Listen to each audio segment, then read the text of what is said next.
Hi, my name is Anna Ryan, and I am a first grade teacher at Weatherstone Elementary School in Cary, North Carolina. We are a North Carolina STEM school of distinction in Wake County Public School System, and that means we represent the best in STEM education. The teachers really empower keen creative thinking, reasoning, and teamwork, those 21st century skills that are necessary to be successful in today's society. This is my sixth year teaching at Weatherstone Elementary School, and I am a self-contained teacher. That means I teach all the subjects: math, English, science, social studies, and this is my second year teaching first grade. All the previous 4 years were in fourth grade. So a big change, but it's been a good one. Lindsay asked me if I integrate technology into my classroom, and the answer is absolutely yes. It is an all-day, everyday thing. For starters, we have an interactive whiteboard, the smartboard, and we use that on a regular basis, mostly for projecting, but there is some interactive use, especially with our calendar math. The kids can click and drag the pieces of the calendar. We click and drag 10 sticks in ones blocks to count how many days we've been in school, same with the tally marks. It's very useful. We also make use of the Go Noodle website and the Go Noodle app on a regular basis, multiple times a day. It makes movement and mindfulness an integral part of the day via online videos, and they focus on physical activity and interactive learning. It means more students are engaged and the focus is enhanced. The kids really get into it and they like it a lot. We also use Seesaw on the regular. Seesaw is a student-driven portfolio, and it empowers students to independently document what they're learning at school. And Seesaw is great because it's immediately accessible from any device, and it engages parents as well. And it really builds on that classroom community. If a student submits an assignment to the teacher can approve it, and an email is immediately sent to the parent, and they are able to see their students' work. Parents and teachers and students can like student work, click the little heart like on social media, and they can leave comments on student work, which really builds the classroom community and leads into lessons on digital citizenship. It also gives the students voice and choice when showing what they know. They can choose to use a photo, they can choose to use the drawing tool, they can take video, they can write, they can label pictures. It really gives the students the choice and the ownership of their own learning. In our classroom, we also have access to online libraries like Get Epic and Big Universe, so it gives the students access to over 10,000 leveled ebooks, which they wouldn't necessarily have access to via the school library. We also listen to reading so that on our technology so that students can have that fluency and accuracy modeled for them. We use Storyline Online, which is members of the Screen Actors Guild reading children's books aloud, and we use Pebble Go, which is research, so the students can read nonfiction text at their appropriate reading level. There is also Dreambox, which we just got access to, and that provides math practice and really focuses on intervention and enrichment and finding out where that student is and providing instruction on that level. And it's very interactive and the kids like it. Teachers are using Google Drive on a regular basis at our school, especially with planning. We can use Google Docs to write our plans and share them with each other. Again, that's great because it's available and you can access it from any device, anywhere. Google Forms is useful. You can create a worksheet almost on Google Forms where the students would respond to the questions, and then you have access to the data and all of the student answers without any of the paper. And again, that's immediate access to the answers without having to sit and do all the grading. So it's great time saving too.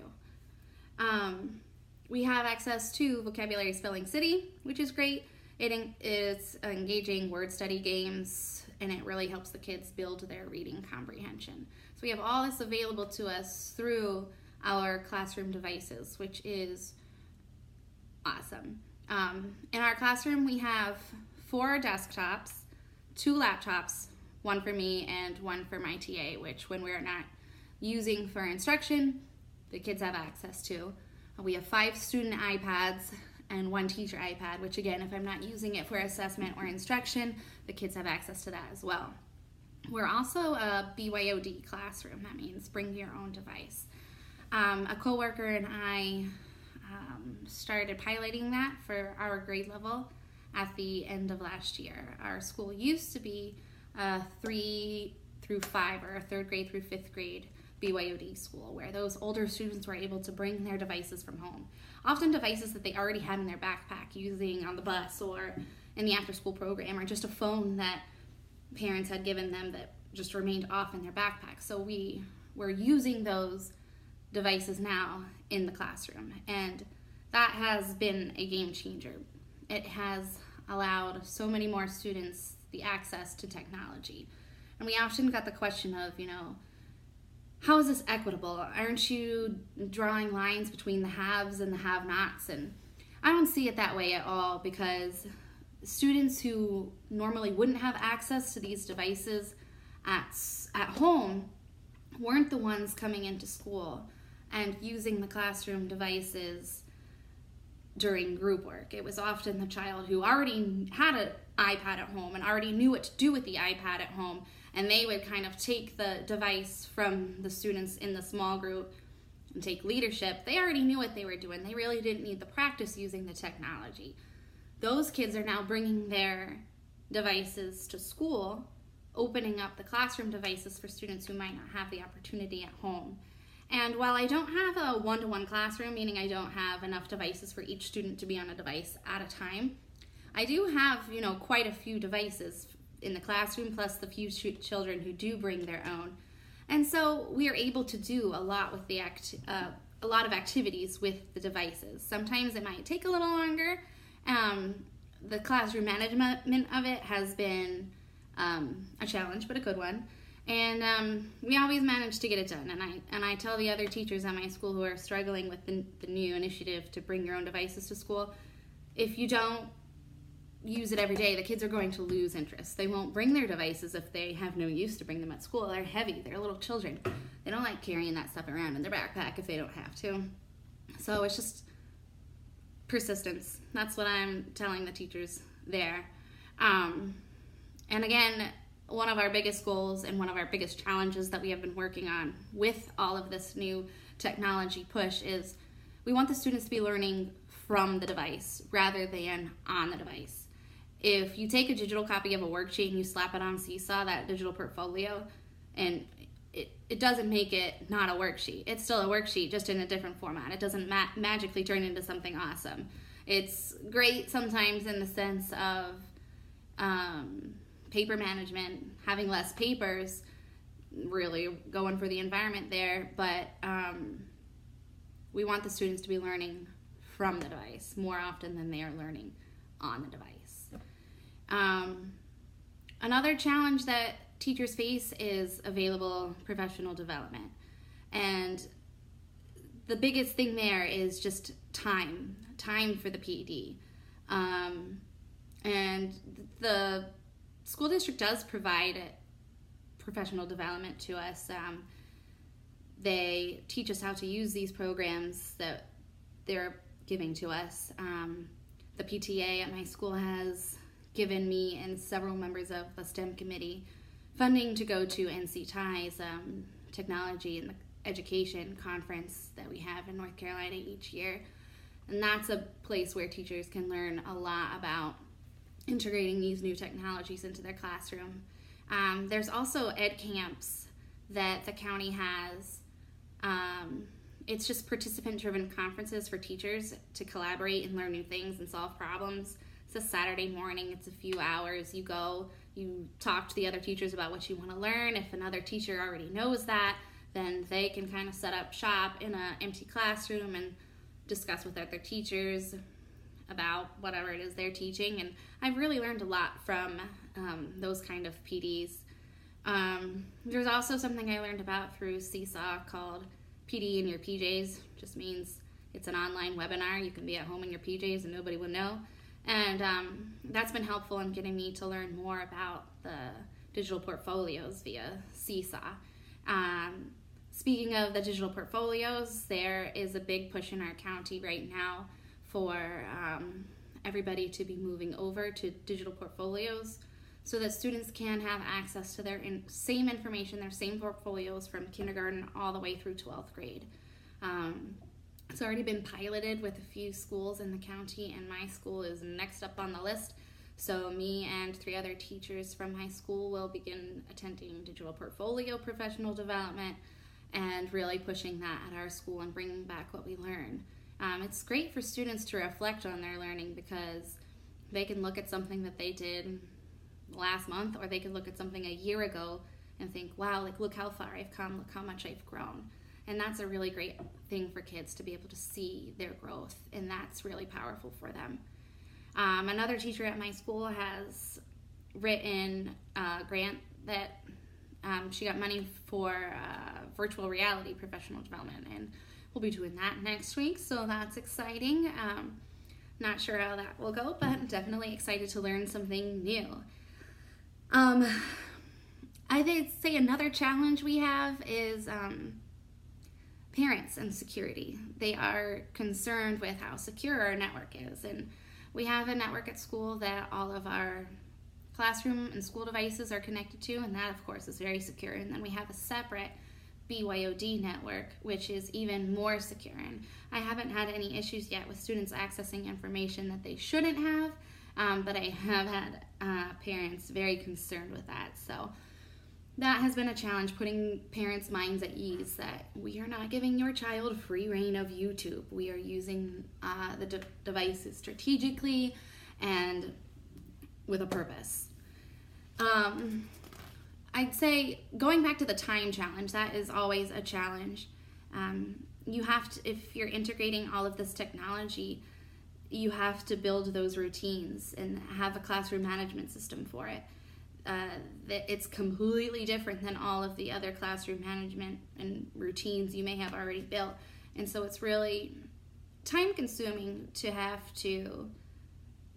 that extra routine teaching to do. But in the end, it is worth it.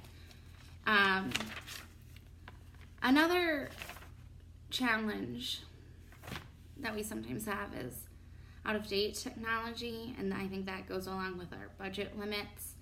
At the end of last school year, we were told that we were going to get a decent amount of new devices for the entire school. And so the STEM committee came up with a plan of how many of the new devices each grade level would get and how we would dispose of the technology that was so old the county would no longer support it. And I think we made that in April. Don't know where those devices are. So that's a challenge, being told that technology is coming and then it takes forever to show up. I had a broken iPad in my classroom this year, and I gave it to our IRT, or tech person, and she said, it's out of warranty, there's nothing I can do, like, it's done, you're down an iPad. I thought, well, we're a STEM school, can we get access to another one? And the answer was no, money doesn't grow on trees. Yeah, there's not another one for you. So lost out there. When the technology's out of date, we've got to find a way to fix it or replace it or something. Sometimes our laptops are really old and they'll shut down in the middle of a lesson. I know teachers who have that happen to them multiple times a day. We have limited access to printers. We're told to analyze data that is in color. It's reading data. Students in the red are far below proficient. Yellow students are slightly below proficient. Green is proficient. Blue is above. We're told to analyze that data with a printout that's black and white. I have sat down and colored over it with crayons to try to determine, okay, this group of kids is my red. But, despite all those challenges, we are very fortunate, and we do have a lot of access to technology that a lot of the other schools in our district and our state don't have the access to. And so for that, I am very grateful. In today's day and age, we have to prepare kids for jobs that don't exist yet. And if somebody had said to you 10 years ago that there would be jobs in social media, and it sounds like a made-up job title, and that's the same thing that's going to happen. 10 years from now, there are going to be jobs that the students that I'm teaching now will have to go into. I don't know what they are, but I have to prepare them. So they've got to know the skills to adapt to a changing environment. We focus on the 4 C's, so critical thinking, creativity, collaboration, and communication. Those 4 skills, I think, if we are able to drive them into our students will grow up to be self-sufficient 21st century learners. We also like to use the problem-based learning strategy for teaching. It has the students working on relevant problem solving and self-directed learning, and that really hits with the 4 C's. They're able to think creatively. They have to work together and collaborate, talking with each other, and they've got to think critically. An example of a project-based learning assignment that we have done, or we are going to do, is there is a mall in our city, Cary Town Center, and it's rather dilapidated, out of date. And so we're telling children, your challenge is to solve this problem. What do you know about communities and what needs and wants, and how will you fix them all? What kind of map can you draw, and what stores, what businesses will you put in that mall to make it more successful? And that's relevant for the students. Most of them have been to that mall, and it's not that great. We have also had students think about book characters, like David Shannon's David in the book. No, David. David is so naughty, and he does all the things wrong at school, and the teacher always says, no, David. And so we'll read a book like Officer Buckle and Gloria, where Officer Buckle and Gloria are always giving safety tips to each other, and we combine those 2 books, and we say, okay, you've got to work with Officer Buckle and Gloria to give a safety speech to David and other classmates at Weatherstone. And we created videos with the app Chatterpix, which was then uploaded into Seesaw, that we could share with other students, so it was relevant. The kids were sharing information that was pertinent to their peers about how to be safe and successful at school. So that is all I have for technology integration and the challenges that come with that. If you have any other questions, you know where to find me.